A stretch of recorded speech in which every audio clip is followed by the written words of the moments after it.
Hey everybody, welcome back to One Mic, and today I'm here to talk about Season 2, Episodes 6 and 7 of HBO's The Last of Us, the final 2 episodes of Season 2. Now yes, I know at this point I'm a couple of weeks late, so what happened was I went on vacation to Mexico. Well, I actually went out there to photograph a wedding, but I took my family, we stayed for a week, it was a whole thing, so I had a nice little vacation, a little bit of time afterwards to kind of like get readjusted, get caught up on some shows that I didn't get to watch while I was gone. So that's why this video is so late. And that's also why I'm covering 2 episodes in one video. Now, I'm not going to dive too deeply into these 2 episodes the same way that I do for like individual videos that target one episode. But honestly, I don't need to.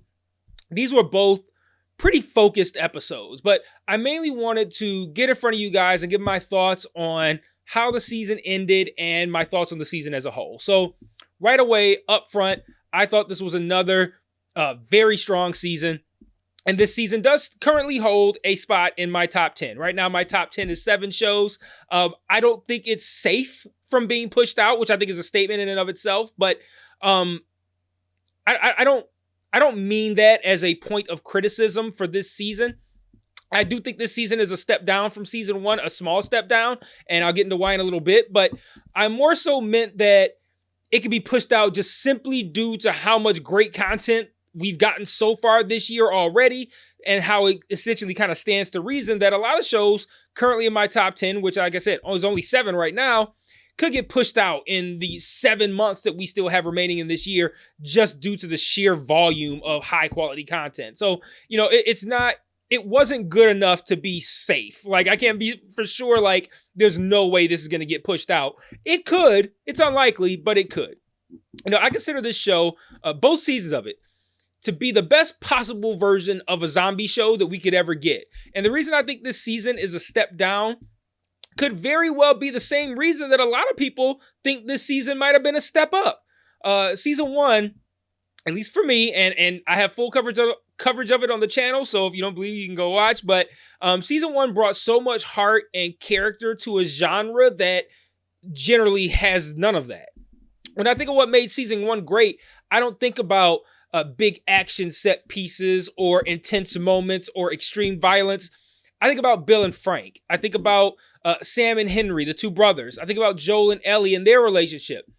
I was impressed by the character work done on a zombie show that's based on a video game. Like that has all the recipe, all the ingredients for failure. And I was impressed by the show because it did something special and it went beyond that, and it had heart, it had character, and explored people in a way that zombie shows or apocalyptic shows in general just don't. But a lot of people wanted more action and more intensity, and that I think is a very fair criticism. I'm not trying to come down on those people in any kind of way. It's a very fair criticism to have if you played the game or if you're a fan of the genre as a whole and expected things that are more similar to what you're used to. And this season, I think, delivered on those things. Those same people who complained about the lack of action or intensity in season 1 should be singing this season's praises from the mountaintop. And I think this season did an excellent job of upping the ante in that respect. The violence, the action, the intensity. However, for me, all that came at the expense of the show's heart and those character relationships that I valued so much in season 1. So while this season improved in a way that I think was indisputably a flaw in season 1, I don't discredit anybody for being unhappy with the action aspect of season 1. I think it did that at the expense of the aspect that I personally appreciated the most. So yeah, for me, this season is a small step down. Having said that though, I still love this season, and I don't even hold the same complaints about the finale that I've seen a lot of the fandom hold. Yeah, I'll get into that a bit later when I talk about the finale. And yes, to a certain degree, I found the ending of this season to be a smidge underwhelming. But I'm so intrigued by how it set up season 3 and how that season is going to play out that I'm still pretty satisfied with the ending that we got, more than most. But before I get into that, I want to talk about episode 6, because I was very impressed by what they managed to pull off with that one. I know it's been a while, so let me refresh everyone's memories on episode 6. So It was essentially the flashback episode that filled in a lot of the blanks regarding, the tension between Joel and Ellie that we saw at the beginning of the season, like right from episode 1. And I was worried going to episode 6 for a couple of reasons. And I knew kind of what episode 6 was going to at least try to accomplish based on the preview for the next week after episode 5. But like I said, I was worried for a couple of reasons. One, I knew that Ellie already knew what Joel did. Like, they never explicitly said it for obvious reasons, but I think the show was clear with us that they wanted us to know that Ellie knew. So going into episode 6, it was less about like, oh man, I wonder if Ellie is going to find out what Joel did. I knew that was going to happen. It was more about how is she going to find out? The episode can't be focused on a reveal that's going to be a reveal to no one, either within or outside of the show's universe. But we know it's going to be revealed anyway. So what's going to make this episode special? Like, how are they going to deliver a reveal that everyone is expecting without making us go, okay, well, I saw that coming. So what aren't we seeing right now that this episode is going to bring to light, episode 6, that will make the tension between Joel and Ellie just make a little bit more sense, right? I knew there was something missing. I just didn't know what it was. All I know is that simply revealing to Ellie what Joel did was not going to be enough. And I was troubled by the thought of like, what if they do think that that's enough? Like revealing something that the audience already knows. I almost feel guilty for feeling this way about a group of show creators and a showrunner that I have so much faith in. But I was still very much concerned. Like, what if they think that simply just putting that out there was enough for the penultimate episode of this season? The second thing, and this thing and the first thing, they kind of tie together in my head as concerns I had going into the episode. But I didn't expect the two things to directly tie together, which they did. But I was very concerned about the answer to the what happened to Eugene question. Very early in the season, the show set up the fact that Joel killed Gail's husband, Eugene. Right in episode 1, I'm pretty sure it was. And it's been mentioned multiple times since episode 1, but never explained, why he did it. And they left us to kind of like assume that, okay, yeah, he probably he probably got bit. Joe was probably forced to do it. But that's standard within this world. But this is clearly a big deal, what happened with Eugene. Why is it a big deal? And like I said, they never really explained it, just enough to the point where you knew as a viewer that this was going to be important at some point. And I had the same concern with their ability to answer that question. Like, we know that Joel killed Eugene. That can't be the reveal. We can't just be like, oh, that's what happened. Like, there's got to be something more to it than that. I couldn't even guess what it was, but it's got to be something more than Joel killed this woman's husband. Like that was already clear. There needed to be another piece. And my concern was, what if there wasn't? What if confirming that and putting that out there for the audience was all that they had planned? So like, those were my concerns. And looking back on it, now that we've seen the episodes, it's like, how could you even be concerned about that? That was a completely unwarranted concern. But going into episode 6, that's what it was. And I absolutely loved how this episode brought those things full circle and then tied both of those things together. Like, it was very satisfying for me.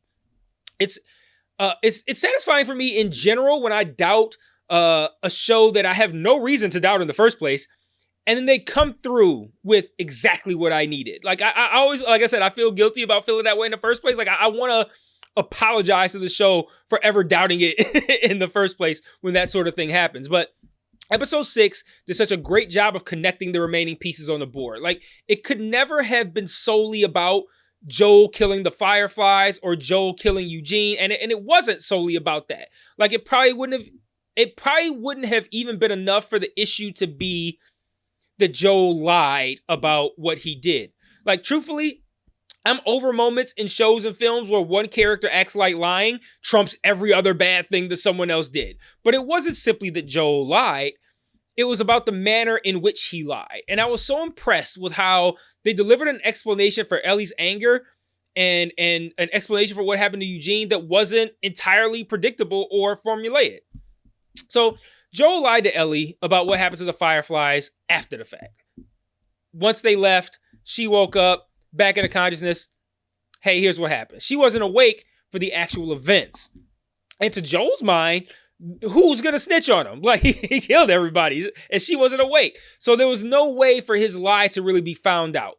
Yet and still, Ellie always suspected that he might be lying.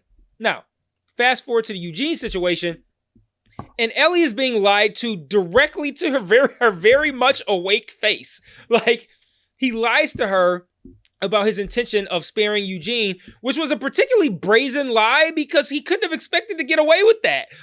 Like, it's not like Ellie was not going to hear a loud gunshot in a quiet forest from not very far away. Like, as quiet as everything is in this world on this show, she'd have to be in another fucking city to not hear a shotgun blast. I don't really remember if it was a shotgun, but again, the point is, a brazen lie for something that there's no way you're going to get away with. But he lied directly to her face anyway. Then when she comes back and sees that he killed Eugene despite what he said, he then lies to Gail and everyone else about what happened to Eugene. And that was so unnecessary. Like, Eugene got bit and I had to put him down. Like, not the best wording, not the best set of circumstances, but it's what happened. And it's acceptable within this world, right? Ellie's suggestion of bringing him back to see Gail again because they had time, like, no, we're just not gonna do that. Like, yeah, sure, that's a nice gesture, but nothing about her assessment of Eugene's state was scientific. She said something to the effect of, like, I think she asked him some questions or asked him to count to a certain number. Like, okay, he's got 15 minutes. Like, no, that's not gonna fly. No, like, this motherfucker got bit. He got to die before he turns. Like, yeah, you believe he has more time, but he might not. It's not worth the risk. It sucks, but this is what we got to do. It's not worth the risk. This is what had to happen. Everyone who lives in Jackson knows that's a real possibility. If I go out there on a patrol and I get bit, they're going to put me the fuck down. That's just what it is. It's an acceptable explanation to give to Gail, no matter how much it may hurt. She would understand.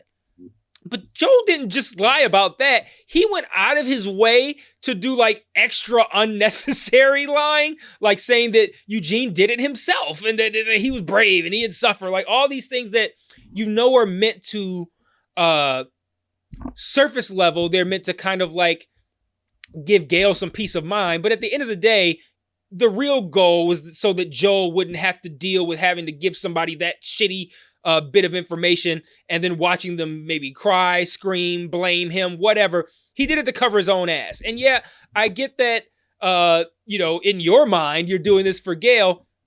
And if no one else knows that that's not true, you could tell yourself that you're lying for the benefit of this widow, right? But he had people there that knew it wasn't true. Like, the truth was a perfectly acceptable course of action to take, yet Joel lied anyway in front of everyone after lying to Ellie's face about not wanting to kill Eugene in the first place, and after lying to her about what he did to the Fireflies while she was unconscious to verify it. So it was this whole collection of lying in service of himself that broke him and Ellie's relationship, not just you lied and that's wrong.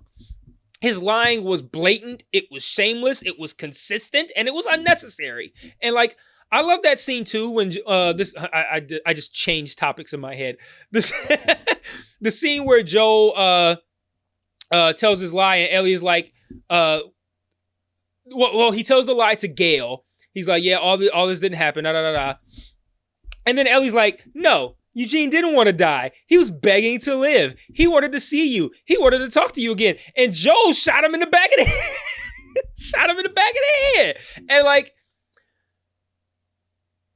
it was a great scene that pulled everything together and made everything made sense. And it delivered on something that I was legitimately concerned that might be underwhelming once they actually revealed it. And then the other scene that I really liked was the scene on the porch where she's like, look, I already know you be lying. So this is really the last time I'm going to ask you what happened with the Fireflies. And Joel's just, like, nodding tearfully to every question she asked. It was such a great scene. And further, a question that I posed in an earlier video is like, okay, yeah, so Joel lied about killing the Fireflies, but he saved your life. Like, why would you give him this massive pile of shit over this long extended period of time, when at the end of the day, he did save your life. It's the same thing I'm saying about people acting like lying trumps everything. Like, you lied to me. I saved your life. Shut the fuck up. That's how I feel about it. And I always felt like Ellie's reason for being mad at him was unclear, because, like, yeah, he lied, but he saved your life, and that's what's important. So what's your problem, right? But then Ellie in this conversation, she's like, you took away the opportunity for my life to matter without me even having a say in it, and you did it by killing a whole bunch of people. And then, like that's understandable, right? Like, the idea that up to a certain point, you were a nobody for all intents and purposes. Regardless of whether or not that's true, that must be how she felt, like a nobody that didn't matter. But now, you are the key to saving humanity. Like, I can see a lot of people being willing to die to forever be known as the person who saved humanity. It's like, Jesus, you. like who would not? Like, I'd probably be willing to die if for the rest of time, it'd be like Jesus 1A, 1 Mike, 1B. Like, all right, I'll go ahead, right?